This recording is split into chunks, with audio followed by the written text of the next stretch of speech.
10 o'clock news, this is Alan King.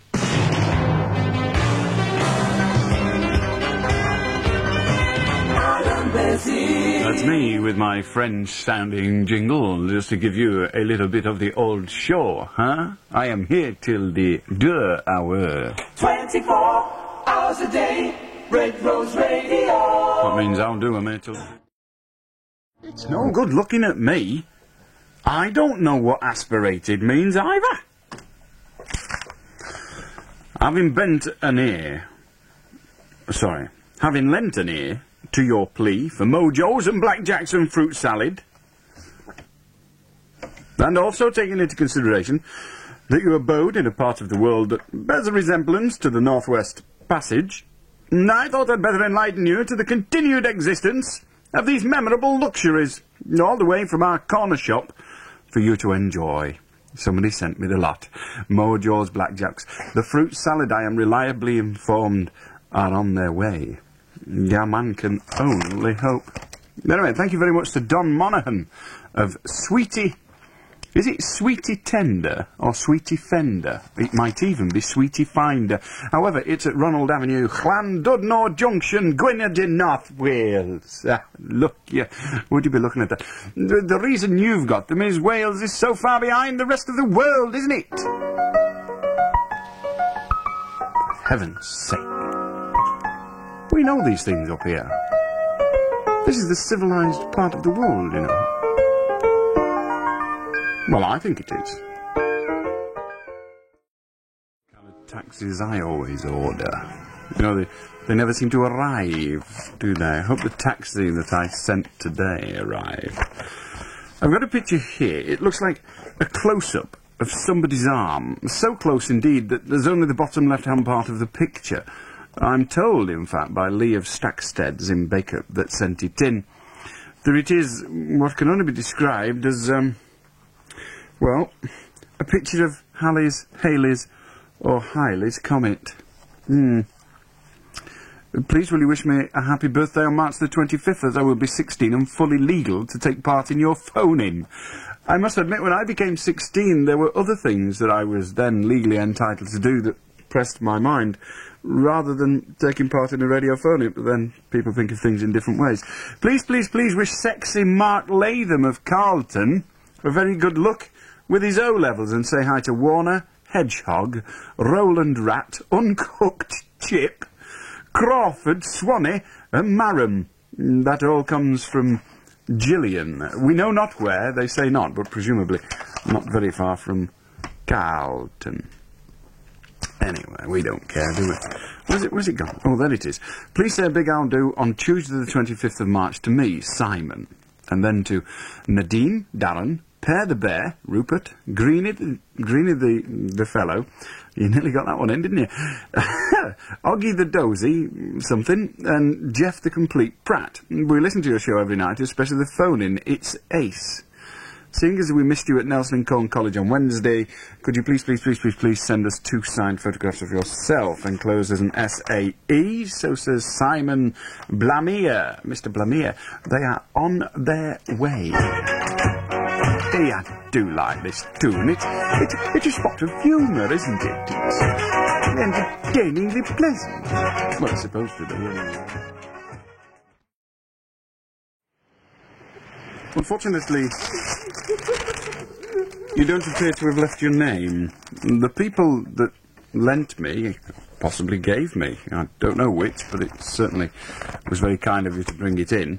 Keep Off the Grass by Gabrielle G. Nahas, if that's the correct pronunciation, which I very much doubt.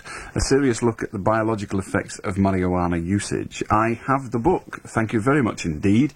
Whoever sent it in to me, they sent it in a brown paper bag, and they said, we like your show, and we think those people who ring and give you abuse should wake up to life. By Jove, that's quite a strong statement. Anyway, thank you for the book, and I'll have a shufti at it. So whoever you are, wherever you are, cheers. Carpets, Easter sale now on. Open Bank Holiday Monday. Hundreds of rolls to choose from. Prices from only 50p a square yard. At the Carpet Supermarket, Fletcher Road, Preston.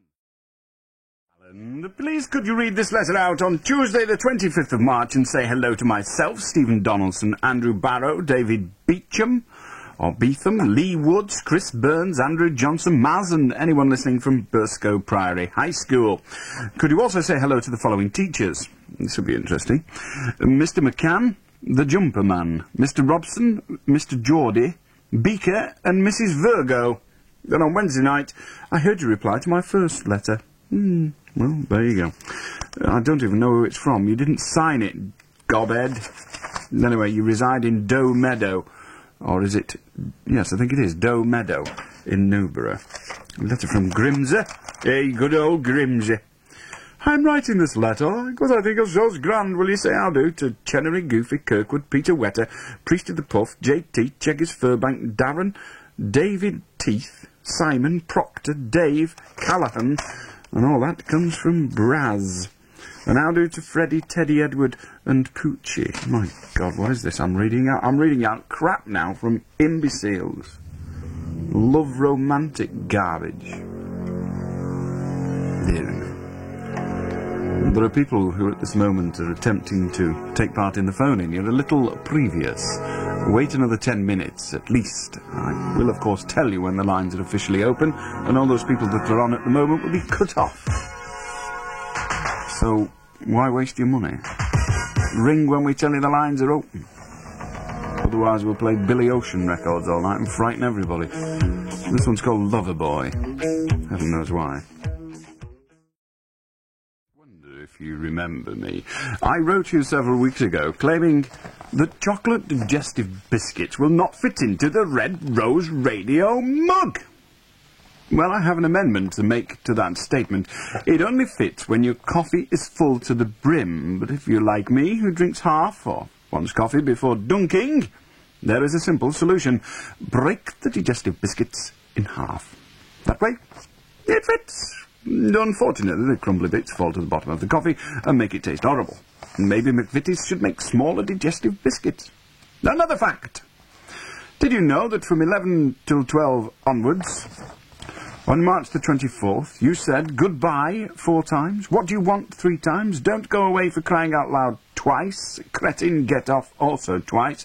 Snot gobbler once. Are you able to speak once? Go to bed, get on with it. Too young and go away also once. But the overall saying was, how do? Seems reasonable, really. John Knight wrote this letter. I wonder if it's the John Knight I know. I very much doubt it. He denies listening. Richard, Edna... Eddie, Cloyd, Dan, Janet, Chris, Mal and Milton, who are all in Frogland. Presumably by that they mean France. Kerry Phillips of Pennine Way, Great Eccleston, how do to you from Jason. And the final letter today comes from Rest Hill Road in Merseyside, indeed from the Haven. There's someone who ensures me at the bottom of their letter then and not a Scouser. Why would anyone want to deny it? Please say a big how do to me, Ben, and me mum and me dad and me brother Robert. Me mum thinks you're rude but likes it all the same. I think you show smart, great, wonderful and brilliant, but could be better. So please play for us one of them there black round things with an hole in the middle. You call a record. Ta very much. Can we have a signed photo? Yes, it's on its way. Also send a price list. Yes, that's on its way. I've sent you a Mars bike. Yes, I know. And I'm not a Scouser. I have no way of checking. Thank you very much for all letters. If you want to take part in this week's write-in competition, when you could win the top 3 albums, and let me tell you they are 3 belters this week, or at least last Saturday's were. Whether there'll still be 3 belters next Saturday remains to be seen. One is a compilation record called, I think it's called Endless Love. It's a load of love songs. Well, the other one is... I think Aha, and the other one is Depeche Mode, so it's quite a good little collection. If you want to win 3 albums not dissimilar to those, because we don't know, they may change by next Saturday, the question is thus. In the 1960s, who was married to Sonny Bono? And Mrs. Bono doesn't count as an answer. I have to say that every night, because there are some clever little toads out there. However, Preston 561,000 for the phone-in, but if you want to take part in the competition, drop me a line. It's Alan Bezic, Red Rose Radio, P.O. Box 301, Preston, PO11YE. Ring him if you dare. Alan Alan Basic, the late And of night course, show. the lines are open now. 13 minutes to 11, Preston 56-1000. Well, it's all very exciting, isn't it? Boodle, boodle, boodle.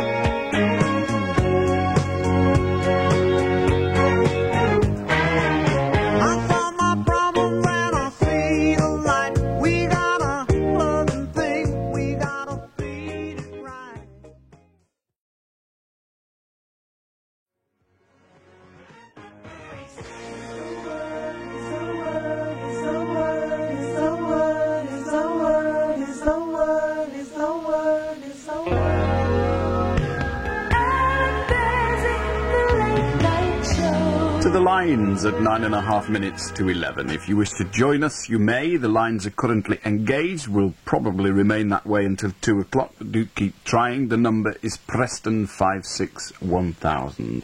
Hello, Lee. Alright, Sal. You say you don't like football, don't you? Alan. You must come to terms quickly this evening. Listeners, dear all, that I will not answer questions to start conversations. Next time anyone asks me one, I will simply cut them off. You say you don't like football, but you like the fighting. Because you're the one who sprayed the aerosol can at the Man United players, weren't you? Is that all you've got to say? Me in 58. You're a gobhead. Yes. Is that it? Yes, I've shut up. What else do you want to say? You're a dickhead. I'm glad you said that, Lee, because it means we don't have to listen to any more filth that sounds like you now. First caller tonight, some kind of record. If you're a Mersey maggot, stay off this programme. It isn't for filth like you. Hello, David. Hello, do you remember the woman from... That's a question. Good night. I'll do who? Percy. Hello, Percy. Hello. Thank you, Percy. You're a cretin. Get off. Well, who's next? Line 4. Who? Loafer. Sort of a name is Loafer. Perhaps he's loafing about at the moment, that's why he won't answer. Never mind, goodbye. Line 5, we have Robin. Alan, you're a bum brain. Yes, I know, Robin. Is that all you've got to say and pay money for? Then you must be a jerk. Hello, Leo. Leon. Okay, Leo. Oh, it's you. Go away. Go to bed or something. Get out of my life. Hello, Alan. Hello, Alan. What do you want? Yeah, I'd like to talk about cannabis. Go on. Yeah, well, I think it should be legalised. Why? Because what it don't do any long-term effects to you. I asked you... Would you like to prove that? Well, I've been reading up on it and it just doesn't say... It says there's no long-term effects. What have you read? I've read that it has no long-term effects at all. And, it's not addictive. Keep Off the Grass, a book that I discovered last evening through somebody else, has on its back page. Keep Off the Grass raises serious social and medical questions about the uses and abuses of marijuana. With carefully monitored experiments, Professor Nahas builds a sound scientific case and makes a dramatic social statement about the dangers of this widely used intoxicant. Your research is inadequate. Good night. How do, Nick? What do you want? Yes? I'd like to speak about the government wastage of money, Sam.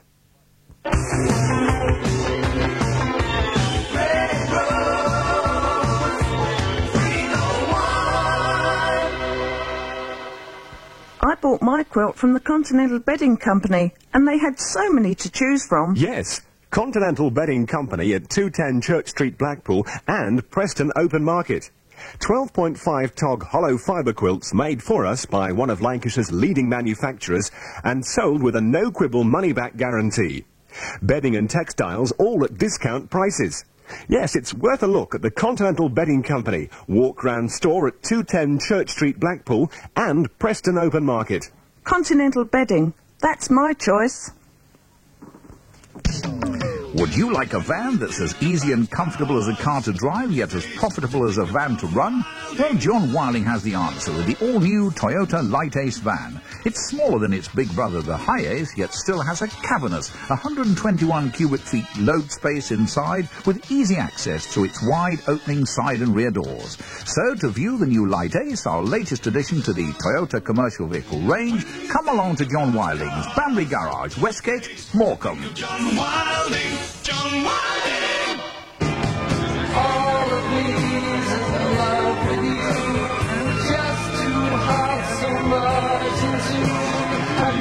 Hey, you are the DJ, aren't you? aren't you? Yeah. So why the slow music? This is a party, not a wake. Now don't look at me. Blame her, the girl in the purple flares. It's her party, it's her music, and it's what she wants to hear. What can I do? Perhaps you need a little inspiration. Like, say, a bottle of Budweiser? A bottle of Budweiser? Well, now that you come to mention it, it's not what you play, it's the way that you play it.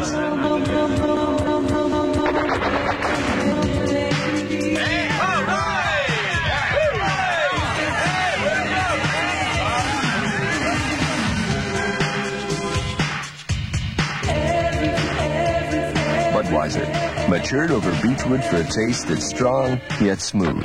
Now sold and brewed in the UK. Budweiser, coolest beer in town.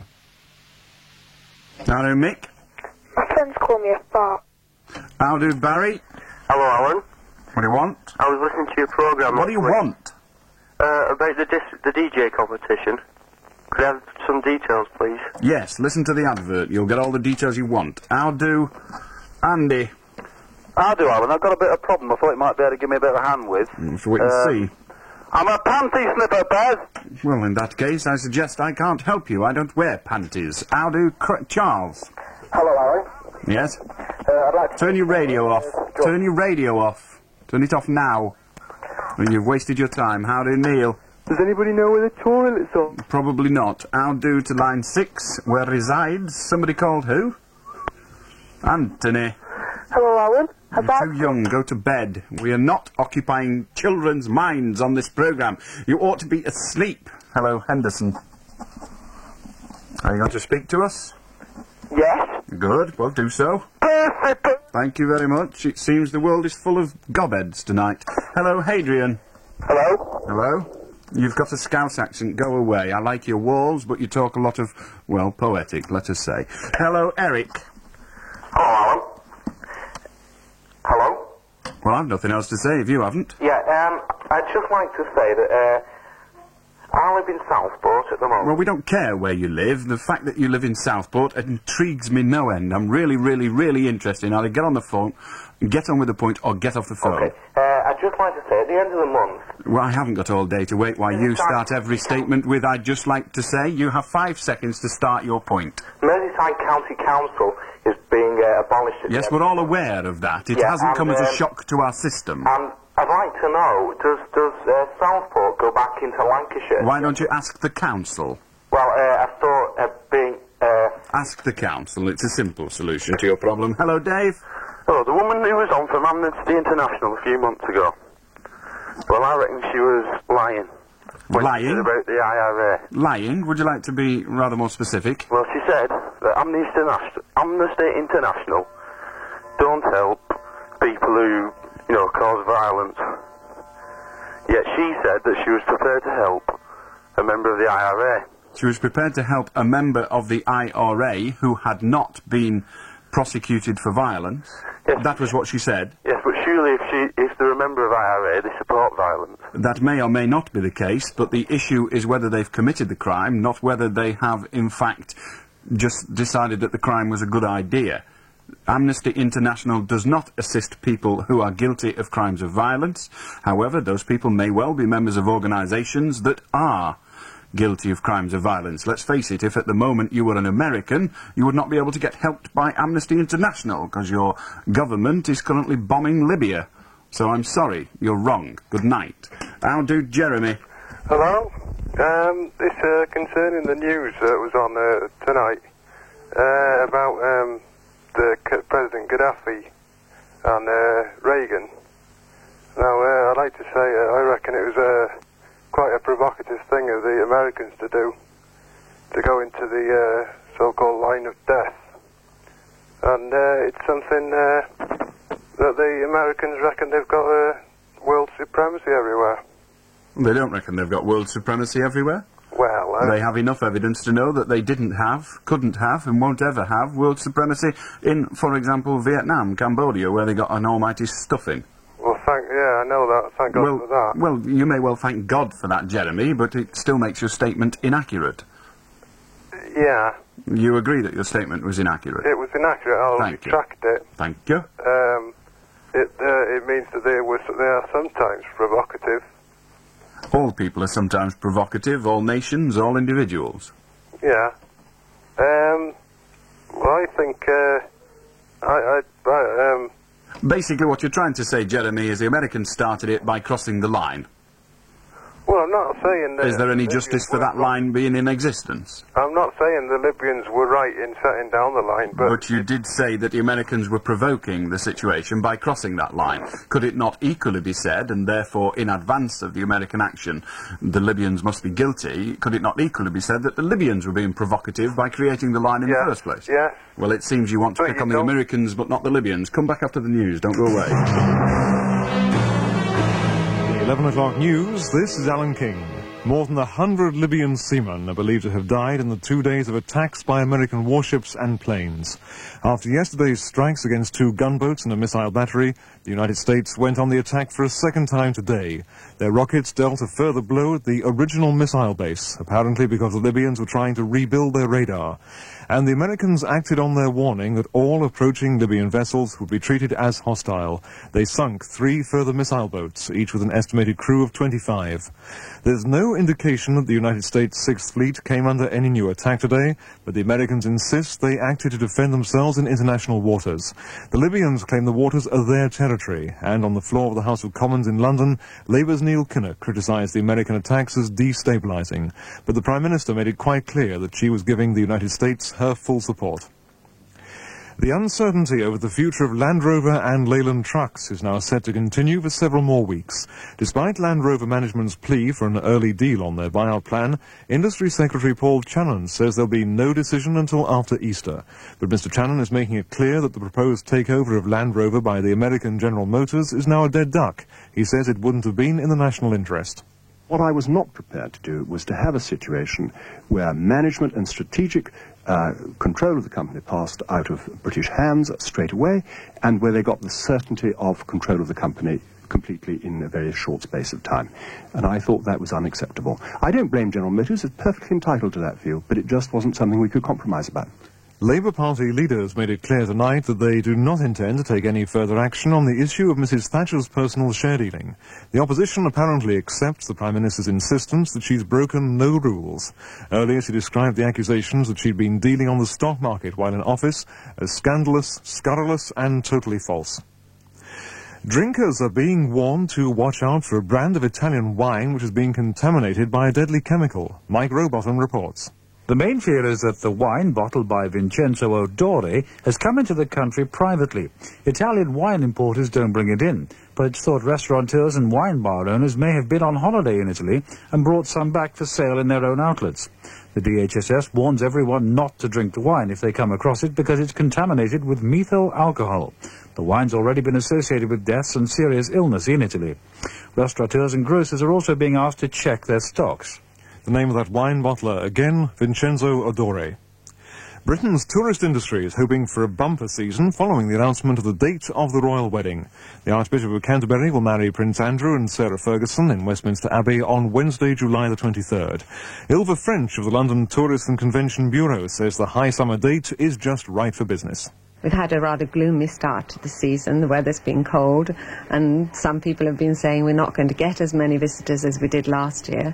So this couldn't be better for everybody in the industry, who will now be looking forward to a very good season. Independent Radio News. Ring him if you dare. Just after 3 minutes past 11. If you want to join us, the number is Preston 561,000.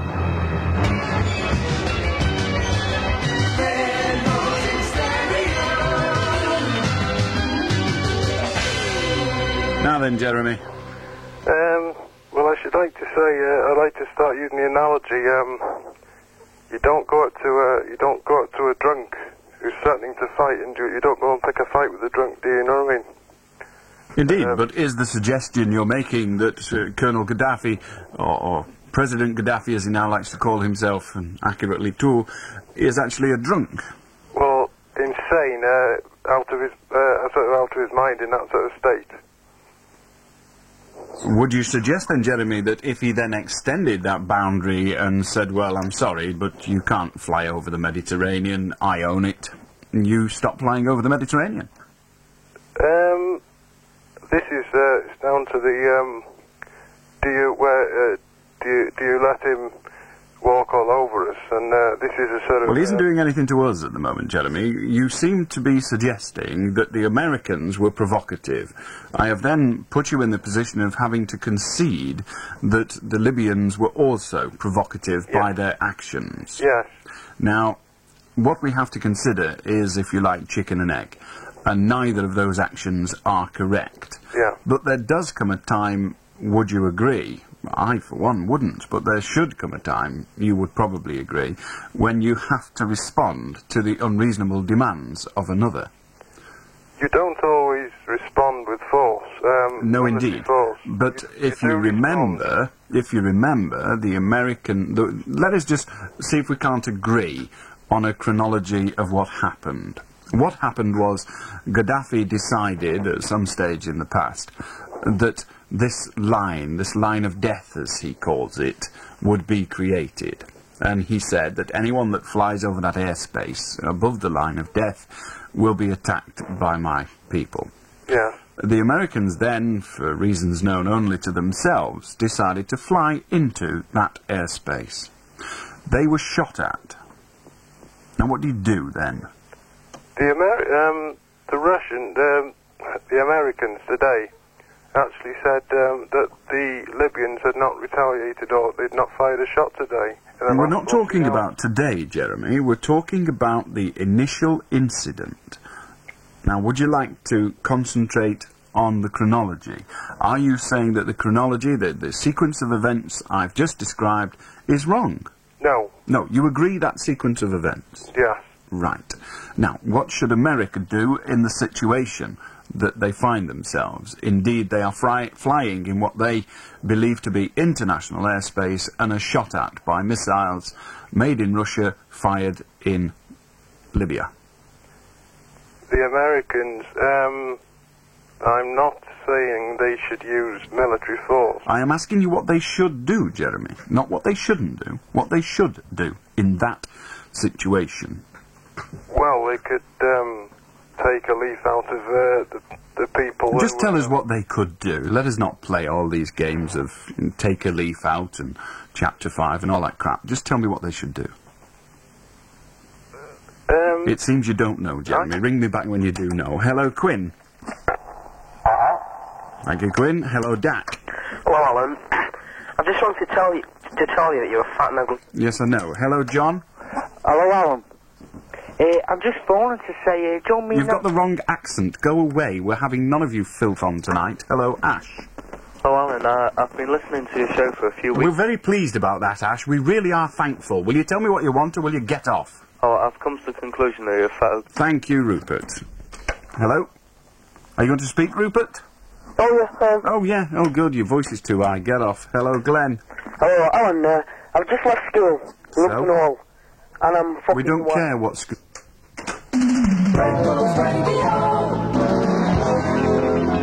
your scrap to CSM, Preston's top scrap metal men. They pay a better price, so this is our advice. Go to CSM. Turn your scrap metal into cash. Best prices 6 days a week at Carlton Street Metals off File Road, Preston. Phone 729949. Go to CSM. CSM. For fresh fish and chips around Preston Town Centre to eat in or take away, look for the Happy Haddock sign. Wherever you are in Preston Town, you're never far from a Happy Haddock. Your old kitchen could be worth £1,000. Yes, £1,000 regardless of its condition. Call into your nearest Belle Cuisine showroom today for full details. Howdy, Russ. Hello, I've got a job for you, Alan. What did the leper say to the prostitute? What did the... Leper say to the prostitute? I don't think we can allow this. Alright, okay, I'll stop there. I'm a fan of American football. Right. There's another joke. I'm sorry, we only allow one subject per person, Ross. If you'd like to ring us back, we'd be happy to take your other call. Hello, Mark. Hello, Alan. You remember me again, you know, the first ago. I'm sorry? Remember sent you a photograph. Yes, I do, thank you. That's your subject. Nice of you to ask. Hello, Ian. Whoa, thank you. Oh, Thank you, Ian. Hello, Peter. Hello? Well? Hello? Goodbye. I'll do line 6. Another Peter. And now we have a Jack. I'll do Jack. Hello, Alan. Too young, go to bed. We will not tolerate children, you've been told. If you want to waste your bloody money, feel fine, but you won't get on for long. Hello, Samantha. Thank you, Samantha. Hello, Mark. Hello, Ring me back when you know my name. I'll do to line 1. Where is Neil? Hello? Hello? Yes. What do you want? I'd like to talk about this Radio Hangman you've got with Derek Webster. I haven't got a Radio Hangman with Derek Webster. No, Derek Webster has one. Well, why don't you talk to Derek about it? Well, I have done, but he won't take no notice. I'm just talking about the prizes what he sent out. Well, what's wrong with them? Well, he sent me a record, and it's about, must have been out of a lucky bag. I've never heard of it. I don't know who sings it. Well, surely it says on the label who sings it. Pardon? Surely it says on the label who sings it. Joe, I played it to a day, and I've never heard it, and I've asked a few of my mates who's into pop-like music, and they've never heard it, so it must have been like my mum's time when she was younger. Well, no, it'll be fairly new. All the records that are sent out are new. They're all, by new, I mean recent releases. We don't know whether they're going to be hits or not. Well, on this record, the easiest thing to do... 1983. Well, that may well have been the publication date. I don't think it's been in charts. Excuse me. That may well have been the publication date. They don't put the actual release date on the record. 24 hours a day, Red Rose Radio. I've got this amazing thought. Whenever they're going to use a foul word, they always shout it very quickly.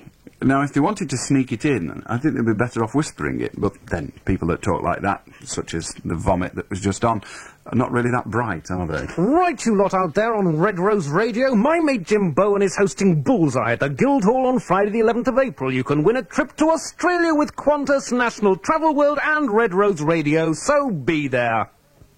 OMC Ford smashed the price barrier on new Fiesta Populars. Buy now at August 84 price or even less. If you don't choose us, you're paying too much.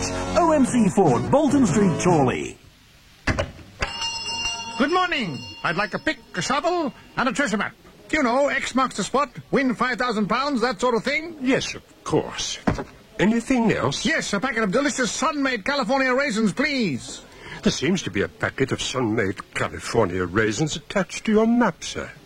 Join Sun-Made's Great California Gold Rush now. You could win £5,000, and every map comes with its own raisins. What an amazing coincidence! Yes, sir. Sun-Made California raisins. They're not just for fruitcakes. No!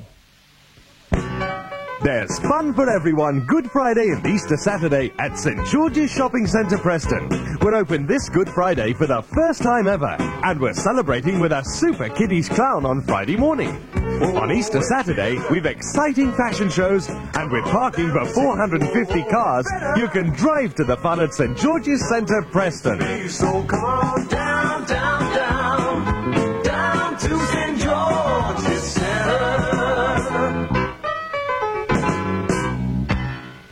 Hello, Maureen. It's Sarah here.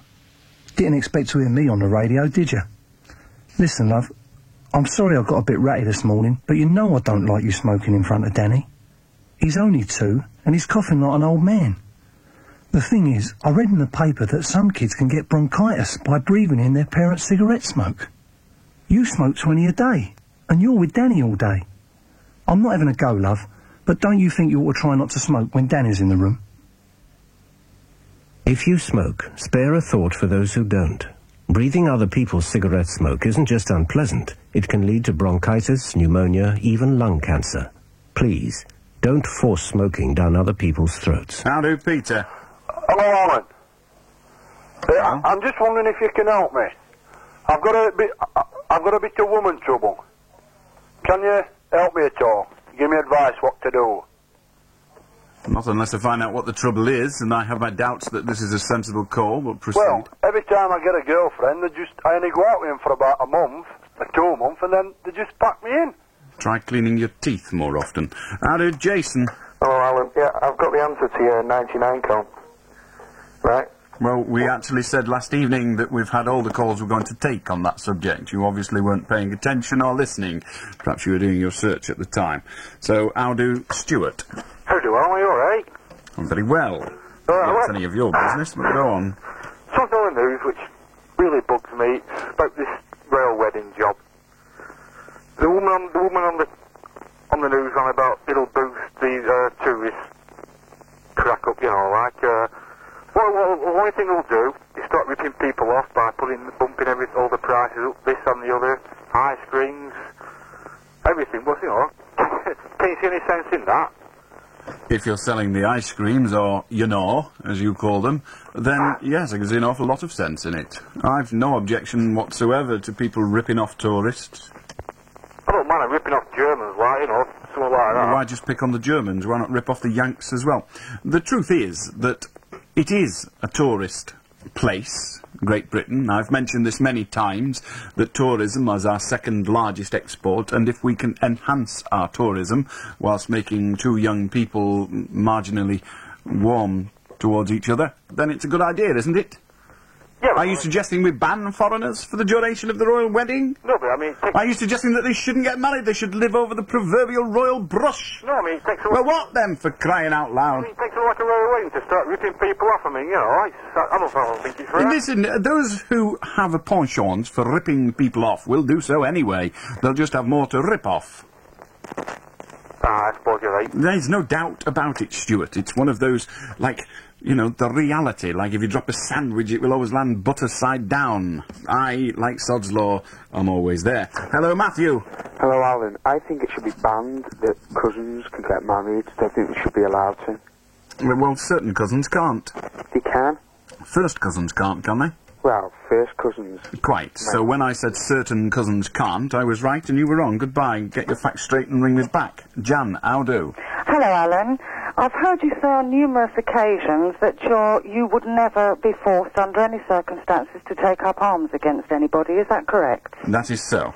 You wouldn't, in fact, be forced to take up arms against any single solitary person for any reason? That is not necessarily so, and if you've heard me say it, Jan, No, it was just to clarify a point. Well, what I have said, and so that we can have the point fully clarified, I will never take up arms for any politician. In other words, I will never be a soldier again. Let me finish my statement, and then you can say what the hell you like after that. However, I believe and hope that should I be assaulted, or should a person close to me, physically or emotionally, be assaulted, I hope I would not take up arms on that occasion. However, I am prepared to accept that I am a human being and it is a very real possibility. That is the statement. Do with it what you will. Do you not think, though, that without this political direction that people have taken such... Not that I agree with it, please don't get me wrong, I do not agree with the Americans bombing Gaddafi or anybody bombing anybody else. But under certain circumstances, there are reasons why people do need that political direction. Adolf Hitler, for one, had we not been told and defended the people of Poland, had we jumped in a little earlier, maybe 6 million Jews would not be dead today. Adolf Hitler came into being as the force he was and succeeded in convincing the German people that they should commit the atrocities that they committed simply because of the First World War. Do you not think that this President Gaddafi, as he now calls himself, has got the same sort of power? That not hypnosis or anything like that, but in actual fact, he is telling those people what to do, and they are going ahead quite blindly. Indeed, as are the American troops at the moment. I agree with you totally. As did the British troops in the Falklands and the Argentinian troops in the Falklands. Jan, everyone that argues for war argues for it. Oh, I'm not arguing for it. I'm just saying... You are arguing for it. I'm not arguing for it. Well, let me ask you a question then, Jan, the same question you put to me. Do you think war can ever be right? No, I don't. You don't think it can ever be right? No, I don't. You do not think it was right of the British troops to fight against Hitler? I think it would have been far better had the British troops done something at a more diplomatic level... The British before troops, before British it got troops out are of not hand. diplomats, they are No, killers. the government should have done something at a diplomatic level before it went on. And But if not that diplomatic level failed, as indeed it did, if that diplomatic attempt failed and Hitler started to do what he did start to do you believe that the British government should then have gone to war? Once the German nation had got completely out of hand, yes, I do. And So when I said to you, Yeah. Jan, do you ever believe that war can be right, and you said no, what you meant to say if was yes. necessary, if it's going to save Jan, it was a 6 simple million question. women It is and an children. absolute question. It is not a question by degree. It is an absolute question. The question was and still is, do you believe war can ever be right? Under certain circumstances. You don't have to qualify. It only requires a yes or a no. Do you believe it can ever be right? Yes. So when you said I have not come on to defend war, No, what I you haven't meant, come on to defend what you meant to say was that you have come on to acknowledge the badness, the unacceptability of war, but to also acknowledge it's sometimes necessary. Correct? That's right. Now then, I actually disagree with you on a more human level. And I don't mean that in an offensive way, humanitarian and all that crap. I mean on a human level, an individual level. And I do appreciate the stupidity of the suggestion. But if there were no one, if there was nobody prepared to take up a gun on behalf of a politician, you could not have war. Because I promise you, the politicians would not fight themselves. Oh, I totally agree with you, but Right. as you said... Now, it's I am stupid. that soldier. I will not take up a gun. Yes, it's great Never. to have a start, but unfortunately at the moment people are still dying. The innocent people. greatest problem of my argument is that people like you are prepared to surrender your principles out of fear. To save the few. Out of fear. Oh, for them, not for me. I mean, Fear. it makes no particular sorry, difference fear to me is what we're whether talking the about. Americans are bombing... They could be bombing the Isle of Wight. It wouldn't hurt But me. Jan, I'm not suggesting fear is something to be ashamed of, and I'm not suggesting that your fear is a terrible thing and a direct fear of harm to you. It is fear that the bully will win. And you believe, there's no doubt about it, Jan, you may doubt it, but I have no doubt, you believe the bully must not win. No, I'm afraid that's exactly what I believe. I If know. the bully Now, the ever problem wins, is- we'll never stop winning. The problem is, if you fight the bully has won. The bully has turned you into the same kind of animal. And you honestly believe that by being the first soldier who says, no, I won't, I'm not going to, that enough people will follow and all these innocent No, people I will don't, be saved? Jan. I do not. I am not on a campaign. I am not a crusader. And I'm not even the first. I said I am that soldier. I didn't say I was the first such person. I am not the first. But I stand by my principles and I say, if the bully wishes to attack me, the bully will not do what he wants to do. And that is control me. I will still think as I think and act as I believe is right.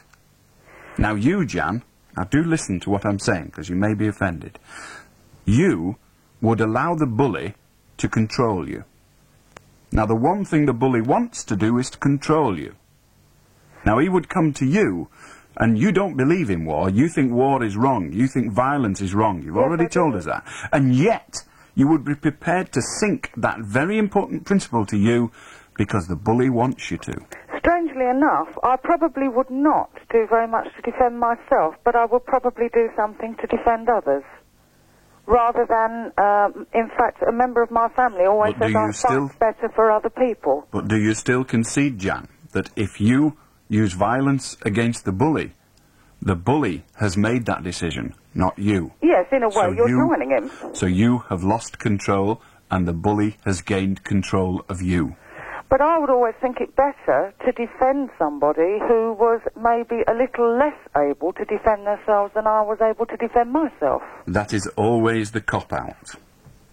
Always the emotional argument. The truth is that you cannot live with your own principle that if somebody They're must... very difficult because they're mixed up. Well, of course they're They mixed are up. very mixed up. They are mixed up, and the majority of people's are, and that is why governments can actually manipulate that confusion within an individual to the government's ends and actually send millions of young men, predominantly men, to their deaths. Now, as soon as the young men in their masses say, look, government, if you really want to go out there and fight, then you get yourself a cudgel and you go to the Houses of Parliament of the other country and you knock 7 colours of the stuff that's good for the roses out the members of Parliament of the other country, but we're not helping you. You're on your own, pal. Yes, now, when everybody says that, war will end overnight. But as long as people... at the moment, is it? It is possible. There is no question of it being impossible. It is absolutely possible. There is not... Nobody but nobody can make you fight. Only you can do it. And as long as you are prepared...